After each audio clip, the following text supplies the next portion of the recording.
അതിപരിശുദ്ധമായ നാമം മഹത്വപ്പെടുമാറാകട്ടെ. എല്ലാവരും കർത്താവിൽ സന്തോഷമായിരിക്കുമെന്ന് ഞാൻ വിശ്വസിക്കുകയാണ്. എല്ലാ പ്രിയപ്പെട്ടവർക്കും യേശുക്രിസ്തുവിൻ്റെ നാമത്തിൽ എൻ്റെ സ്നേഹവന്ദനം. വീണ്ടും സന്ദേശമായിട്ട് നിങ്ങളുടെ മുൻപിൽ വരുവാൻ കർത്താവ് നൽകിയ നല്ല അവസരത്തിനായി സ്തോത്രം. അവിടെ നൽകുന്ന നല്ല ചിന്തകൾക്കായി ഞാൻ ദൈവത്തെ സ്തുതിക്കുന്നു.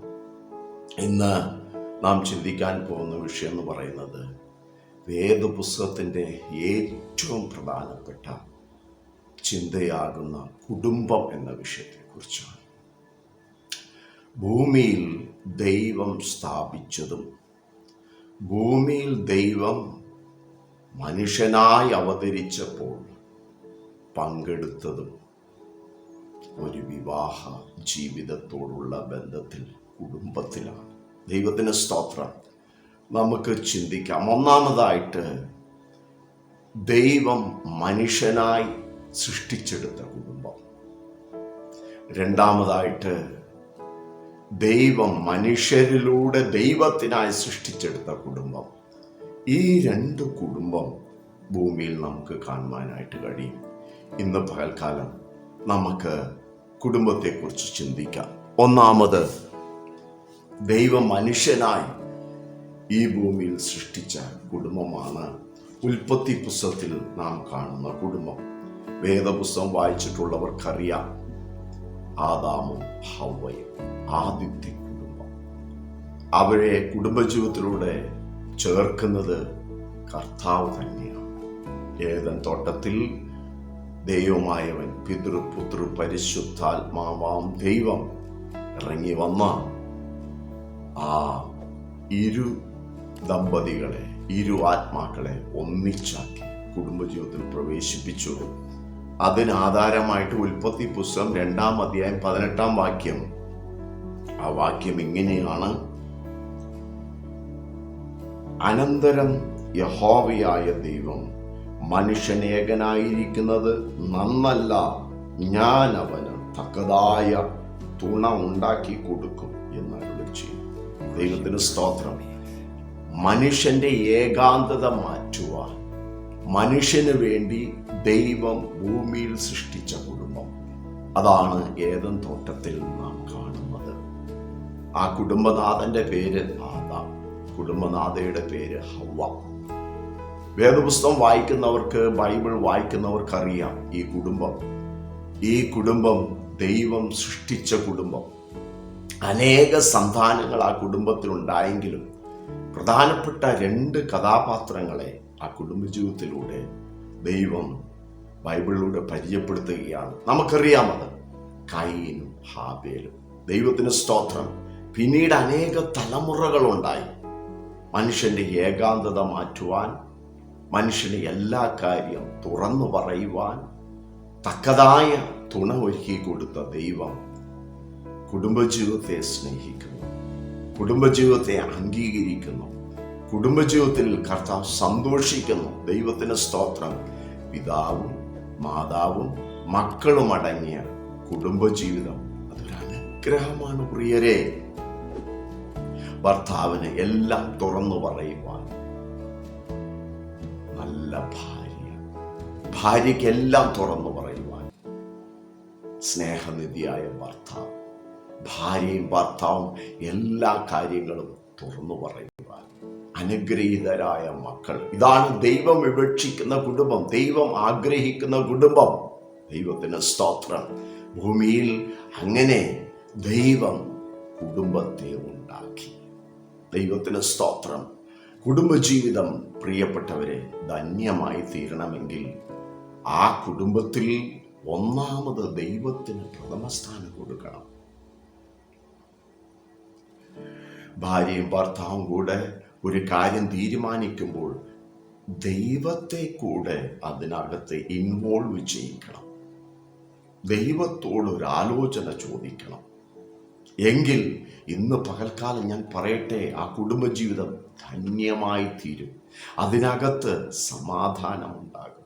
നിങ്ങൾ ശ്രദ്ധിക്കുക, കുടുംബജീവിതത്തിൽ ഭാര്യയും ഭർത്താവും വ്യത്യസ്ത തലങ്ങളാണ്, വ്യത്യസ്ത പശ്ചാത്തലമാണ്, വ്യത്യസ്ത ജീവിത രീതിയാണ്, വ്യത്യസ്ത കുടുംബങ്ങളിലാണ് അവർ ജനിച്ചു വളർന്നത്. വ്യത്യസ്തമായ കൾച്ചർ ഒരുപക്ഷെ അവർക്കുണ്ടാകാം. അപ്പോൾ ഭർത്താവിന് അഭിപ്രായം ഉണ്ടാകും, ഭാര്യയ്ക്ക് അഭിപ്രായം ഉണ്ടാകും. നിശ്ചയമായിട്ടും എല്ലാ ദിവസവും എല്ലായ്പ്പോഴും ഒരേ അഭിപ്രായത്തിൽ ഒരു കുടുംബത്തിനും മുമ്പോട്ട് പോകാൻ കഴിയില്ല. എന്നാൽ അഭിപ്രായ വ്യത്യാസമുണ്ടെങ്കിലും ആ അഭിപ്രായത്തെ മാനിച്ച് ഒരാൾ മറ്റൊരാളുടെ അഭിപ്രായത്തെ മാനിച്ച് പോകുന്നതാണ് ഐക്യത എന്ന് പറയുന്നത്. ആ ഐക്യതയുള്ള കുടുംബജീവിതത്തിൽ ദൈവം വസിക്കും. ആ കുടുംബജീവിതം വിജയിക്കുവാനിടയാണ്. ദൈവത്തിന് സ്തോത്രം. നിങ്ങൾ ശ്രദ്ധിക്കണേ, അഭിപ്രായ വ്യത്യാസങ്ങൾ വരുമ്പോൾ ഭർത്താവ് എടുക്കുന്ന തീരുമാനത്തിന് ഭാര്യയ്ക്ക് അഭിപ്രായ വ്യത്യാസം ഉണ്ടാകാം. ഭാര്യ എടുക്കുന്ന ആ ആലോചനയ്ക്ക് ഭർത്താവിന് അഭിപ്രായ വ്യത്യാസം ഉണ്ടാകാം. അപ്പോൾ എന്ത് സംഭവിക്കും? നിശ്ചയമായിട്ടും എൻ്റെ കുടുംബജീവിതത്തിൽ അഭിപ്രായ വ്യത്യാസങ്ങൾ ധാരാളം ഉണ്ടായിട്ടുണ്ട്. ദൈവത്തിന് സ്തോത്രം. എന്താണത് അങ്ങനെ വരുന്നത്? ദൈവം കുടുംബത്തിലൂടെ ഒരാത്മാവിനെ പണിതെടുക്കുകയാണ്. എങ്ങനെ? ദൈവത്തിൻ്റെ സ്വഭാവത്തിലേക്ക്, ദൈവത്തിൻ്റെ സാദൃശ്യത്തിലേക്ക് ഒരു കുടുംബത്തിലെ ഭർത്താവിനെ, ഭാര്യയെ, മക്കളെ പണിതെടുക്കുകയാണ്. എങ്ങനെ പണിതെടുക്കുന്നു? യേശു ക്രിസ്തുവിനെ പോലെ പണിതെടുക്കുന്നു. ദൈവത്തിന് സ്തോത്രം. കുടുംബജീവിതത്തിലാണ് ദൈവം ആഗ്രഹിക്കുന്ന പോലെയുള്ള പണി നടക്കുന്നത്. അതെങ്ങനെയാ? അഭിപ്രായ വ്യത്യാസങ്ങൾ വരുമ്പോൾ. 25 വർഷം പിന്നിട്ടു എൻ്റെ കുടുംബജീവിതത്തിൽ. ഞങ്ങളുടെ കുടുംബജീവിതത്തിൽ പലപ്പോഴായിട്ട് അഭിപ്രായ വ്യത്യാസങ്ങൾ ഉണ്ടായിട്ടുണ്ടെങ്കിലും പിന്നീട് ഇരുന്ന് ചിന്തിച്ച് കാര്യങ്ങൾ ഗ്രഹിച്ച് മനസ്സിലാക്കി ഒരു മനസ്സോടെ പോകുവാൻ, ഐക്യതയോടെ പോകുവാൻ ദൈവം ഇതുവരെയും സഹായിച്ചു. ഞാൻ എൻ്റെ ദൈവത്തെ സ്തുതിക്കുകയാണ്. അനുഗ്രഹിക്കപ്പെട്ട 2 കുഞ്ഞുങ്ങളെ കർത്താവ് നൽകുവാനിടയായി. ഞാൻ എൻ്റെ ദൈവത്തെ വാഴ്ത്തുകയാണ്. കാരണം ദൈവത്താൽ പണിയപ്പെടുന്ന കുടുംബത്തിൽ പ്രശ്നങ്ങൾ ഉണ്ടായാലും അഭിപ്രായ വ്യത്യാസങ്ങൾ ഉണ്ടായാൽ ദൈവം അത് പരിഹരിക്കും. കാരണം ദൈവം അതിൻ്റെ നടുവിൽ വസിക്കുകയാണ്. ദൈവം അതിൻ്റെ ആലോചനക്കാരനായിരിക്കുകയാണ്. അതുകൊണ്ടാണ് 128-ാം സങ്കീർത്തനക്കാരൻ പറയുന്നത് എന്താ? നിനക്ക് നന്മയുണ്ടാകും. നിന്റെ ഭാര്യ, നിന്റെ മക്കൾ, നിന്റെ ഭവനത്തിനകത്ത് അനുഗ്രഹിക്കപ്പെടും. കുടുംബജീവിതത്തിന്റെ പ്രവേശനത്തിങ്കൽ വിവാഹ ശുശ്രൂഷയിൽ 128-ാം സങ്കീർത്തനം ആ കുടുംബജീവിതത്തിന്റെ അനുഗ്രഹത്തിന് വേണ്ടി പാടി വായിക്കുന്ന സങ്കീർത്തനമാണ്. ഞാൻ എൻ്റെ ദൈവത്തെ സ്തുതിക്കുന്നു. ഞാൻ എൻ്റെ കർത്താവിനെ വാഴ്ത്തുകയാണ്. മനുഷ്യന് ദൈവം അനുഗ്രഹിക്കപ്പെട്ട ഒരു സംവിധാനം ഈ ഭൂമിയിൽ നൽകി. അതാണ് കുടുംബജീവിതം. എന്നെ കേൾക്കുന്ന പ്രിയരെ, നിങ്ങൾ കുടുംബജീവിതത്തിനായി ആഗ്രഹിക്കണം. കുടുംബജീവിതത്തിലേക്ക് പ്രവേശിച്ചിട്ടില്ലെങ്കിൽ അതിനായി പ്രാർത്ഥിക്കണം. തക്കതുണേ എനിക്കായി ഒരുക്കി തരണേ നിങ്ങൾ ആഗ്രഹിക്കുകയും പ്രാർത്ഥിക്കുകയും ചെയ്യുന്നുവെങ്കിൽ നിശ്ചയമായും ദൈവം അനുഗ്രഹിക്കപ്പെട്ട ഒരു കുടുംബജീവിതം തരുവാനിടയായിത്തീരും. നിശ്ചയമായും അങ്ങനെ അനുഭവിക്കുന്ന ധാരാളം പ്രിയപ്പെട്ടവർ ഈ സന്ദേശം കേൾക്കുന്നുണ്ടാകാം. അവരോട് പറയട്ടെ, നിങ്ങളുടെ കുടുംബജീവിതത്തിൽ ഒന്നാമത് യേശു ക്രിസ്തുവിന് സ്ഥാനം കൊടുക്കുക. കുടുംബജീവിതത്തിൽ അഭിപ്രായമെടുക്കുന്ന വേളയിൽ, തീരുമാനമെടുക്കുന്ന വേളയിൽ യേശുമായി ആലോചിക്കുക. എങ്കിൽ നിങ്ങളുടെ കുടുംബജീവിതം അനുഗ്രഹമായി തീരുമെന്ന് ഒരു സംശയവുമില്ല. കർത്താവ് അത് ചെയ്യട്ടെ. ഞാൻ എൻ്റെ ദൈവത്തെ സ്തുതിക്കുന്നു. രണ്ടാമത്, ദൈവം മനുഷ്യരിലൂടെ ദൈവത്തിനായി ഉണ്ടാക്കിയ കുടുംബം. അത് പുതിയ നിയമത്തിൽ നമുക്ക് കാണുവാൻ കഴിയും. അപ്പോസ്തലപ്രവൃത്തി 2-ാം അധ്യായത്തിൽ അവിടെ വളരെ വ്യക്തമായിട്ട് എഴുതിയിട്ടുണ്ട്. ഞാൻ അതൊന്ന് വായിപ്പാൻ ആഗ്രഹിക്കുന്നു. അപ്പോസ്തലപ്രവൃത്തി 2-ാം അധ്യായം അതിൻ്റെ 47-ാമത്തെ വാക്യം, 46 മുതൽ വായിക്കുന്നു. ദിനം പ്രതി ദേവാലയത്തിൽ കൂടി വരികയും വീട്ടിൽ അപ്പം നുറുക്കിക്കൊണ്ട് ഉല്ലാസവും ഹൃദയപരമാർത്ഥയും കൊണ്ട് ഭക്ഷണം കഴിക്കുകയും ദൈവത്തെ സ്തുതിക്കുകയും സകല ജനത്തിൻ്റെയും കൃപ അനുഭവിക്കുകയും ചെയ്തു. കർത്താവ് രക്ഷിക്കപ്പെടുന്നവരെ ദിനം പ്രതി സഭയോട് ചേർത്ത് വന്നു. ദൈവത്തിന് സ്തോത്രം. നിങ്ങൾക്ക് മനസ്സിലാകുന്നുണ്ടോ? ഇവിടെ പറയുന്നത്, ഈ കുടുംബം എന്ന് പറയുന്നത് ദൈവത്തിൻ്റെ സഭയാണ്. ഇത് ദൈവത്തിന് വേണ്ടിയിട്ടാണ്. എങ്ങനെ? നിങ്ങൾ ശ്രദ്ധിക്കണേ, 2025 വർഷങ്ങൾക്ക് മുമ്പ് ഈ കുടുംബത്തെ ഭൂമിയിൽ അവതരിപ്പിക്കുവാൻ ദൈവം തന്നെ അവതാരം എടുത്തു. അതാണ് കർത്താവായ യേശു ക്രിസ്തു. 2 കള്ളന്മാരുടെ നടുവിൽ, കാലചക്രത്തിന്റെ നടുവിൽ, ആകാശത്തിനും ഭൂമിക്കും മധ്യേ താൻ 6 മണിക്കൂർ 3 ആണികളിൽ മേൽ കിടന്ന് ക്രൂശിന്മേൽ തൂങ്ങി, മരിച്ചടക്കപ്പെട്ട് ഉയർത്തെഴുന്നേറ്റു, ശിഷ്യന്മാർക്ക് പ്രത്യക്ഷപ്പെട്ടു. ഞാൻ ഉയർത്തെഴുന്നേറ്റ് ജീവിച്ചിരിക്കുന്നു എന്ന് പറഞ്ഞു. ആ ദൈവപുത്രന് വേണ്ടി ദൈവമൊരുക്കിയ സംവിധാനമാണ് സഭ അഥവാ ദൈവത്തിന്റെ കുടുംബം. സഭയെക്കുറിച്ച് 2 കാര്യമാണ് ബൈബിൾ പഠിപ്പിക്കുന്നത്. 1, ക്രിസ്തുവിന്റെ മണവാട്ടി. 2, ക്രിസ്തുവിന്റെ ശരീരം. ദൈവത്തിന് സ്തോത്രം. ക്രിസ്തുവിന്റെ മണവാട്ടി എന്ന് പറയുമ്പോൾ തന്നെ അവിടെ നമുക്ക് മനസ്സിലാക്കാൻ കഴിയും, യേശു ക്രിസ്തുവിന്റെ മണവാട്ടിയാകുന്ന സഭയും കൂടി ചേർന്ന് കഴിയുമ്പോൾ ക്രിസ്തുവിന്റെ കുടുംബമായി, ഹല്ലേലൂയ, പിതാവ് വിഭാവനം ചെയ്ത പരിശുദ്ധാത്മാവിനാൽ നയിക്കപ്പെടുന്ന കുടുംബമാണ് ദൈവത്തിന്റെ സഭ.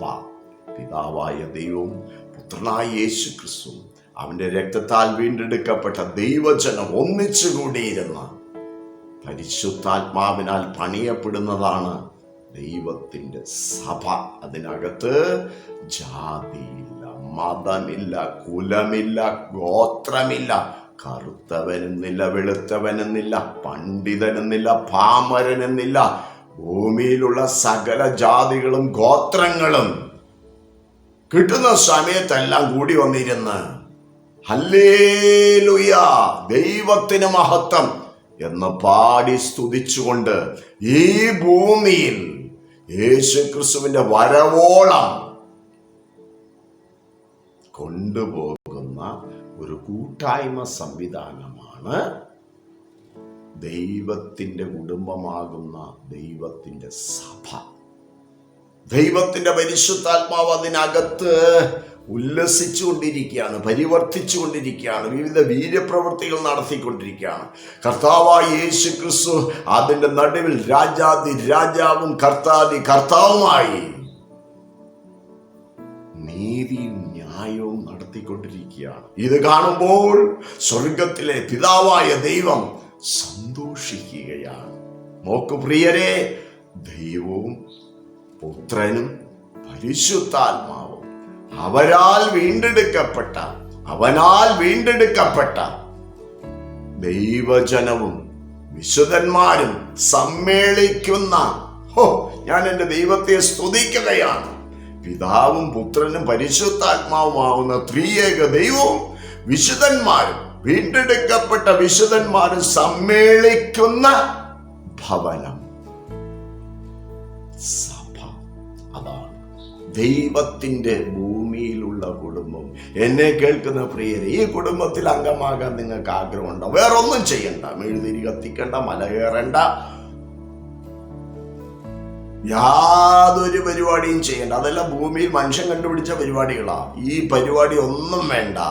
യേശുവേ, ഞാനൊരു പാപിയാണ്, എൻ്റെ ഹൃദയത്തിലേക്ക് വരണേ, അവിടുന്ന് എനിക്ക് വേണ്ടി മരിച്ചെന്ന് ഞാൻ വിശ്വസിക്കുന്നു, എൻ്റെ ഹൃദയത്തിൽ വന്ന് രാജാവായി വാഴണേ എന്ന് ഒരു വാക്ക് ഹൃദയം കൊണ്ട് വിശ്വസിച്ച് വാഗുകൊണ്ട് ഏറ്റുപറഞ്ഞാൽ ഈ കുടുംബത്തിൽ അംഗമാകാം, ഈ സഭയിൽ അംഗമാകാം, ഈ രാജ്യത്തിൽ അംഗമാകാം, പിതാവിൻ്റെ മക്കളാകാം, യേശുവിൻ്റെ സഹോദരിയും സഹോദരനുമാകാം. പരിശുദ്ധാത്മാവ് നടത്തുന്ന, നയിക്കപ്പെടുന്ന ഒരനുഭവം ലഭ്യമാകും. അതാണ് ഈ കുടുംബം. ഈ കുടുംബം നിത്യതയോളം ഉണ്ട്. ഹല്ലേലൂയ. യേശു ക്രിസ്തുവിന്റെ വരവോളം ഉണ്ട്. ഹല്ലേലൂയ. ഞാൻ എൻ്റെ കർത്താവിനെ സ്തുതിക്കുക. എന്നെ കേൾക്കുന്ന പ്രിയരെ, ഈ കുടുംബത്തിൽ അംഗത്വം എടുത്തിട്ടുണ്ടോ? എടുത്തിട്ടില്ലെങ്കിൽ എന്നോട് ചേർന്ന് പ്രാർത്ഥിക്കാവുന്നതാണ്. യേശുവേ, എൻ്റെ അകത്ത് വരണം. നോക്കു പ്രിയരെ, ഒന്നാമത് ഈ ഭൂമിയിൽ മനുഷ്യനായി ദൈവം സൃഷ്ടിച്ചെടുത്ത കുടുംബം. രണ്ടാമത് ഈ ഭൂമിയിൽ ദൈവത്തിനായി മനുഷ്യരാൽ സൃഷ്ടിക്കപ്പെട്ട കുടുംബം. അങ്ങനെ ഈ ഭൂമിയിൽ 2 കുടുംബമുണ്ട്. ഈ 2-ൽ ഏതെങ്കിലും ഒരു കുടുംബത്തിൽ നിശ്ചയമായിട്ടും മനുഷ്യൻ അംഗമായേ മതിയാകൂ.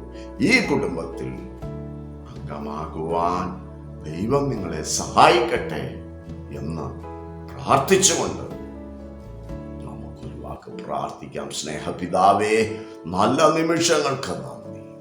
ഞങ്ങൾക്ക് തന്ന കുടുംബജീവിതം അവിടുത്തെ നിർമ്മിതിയാകിയാൽ സ്തോത്രം. അത് മനുഷ്യനേകനായിരിക്കുന്ന നന്നല്ല എന്ന് കണ്ടിട്ട് അവിടുന്ന് ഒരുക്കിയ സംവിധാനമാണല്ലോ. കുടുംബജീവിതത്തിൽ പ്രവേശിപ്പാൻ ആഗ്രഹിക്കുന്നവർക്ക് വേഗത്തിൽ അവിടുന്ന് അത് ഒരുക്കണമേ. ദൈവസഭയാകുന്ന പിതാവായ ദൈവം, പുത്രനായ ദൈവം, പരിശുദ്ധാത്മാവാൻ ദൈവം, ത്രിയേകദൈവം സൃഷ്ടിച്ച ഈ ഭൂമിയിലെ അവിടുത്തെ സഭയാണ്. കുടുംബത്തിലേക്ക് അംഗമാകുവാൻ അവിടുത്തെ ജനത്തെ ക്ഷണിച്ചാട്ടെ. ഒപ്പം പ്രാർത്ഥിക്കുന്നവരെ സഹായിച്ചാട്ടെ. എല്ലാവരും ഒരുപോലെ അനുഗ്രഹിച്ചാട്ടെ. യേശു ക്രിസ്തുവിൻ നാമത്തിൽ പ്രാർത്ഥനകൾക്ക് നല്ല പിതാവേ, ആമേൻ. ഈ കുടുംബത്തിൽ അംഗമാകാൻ ദൈവം നിങ്ങളെ സഹായിക്കട്ടെ. God bless you all.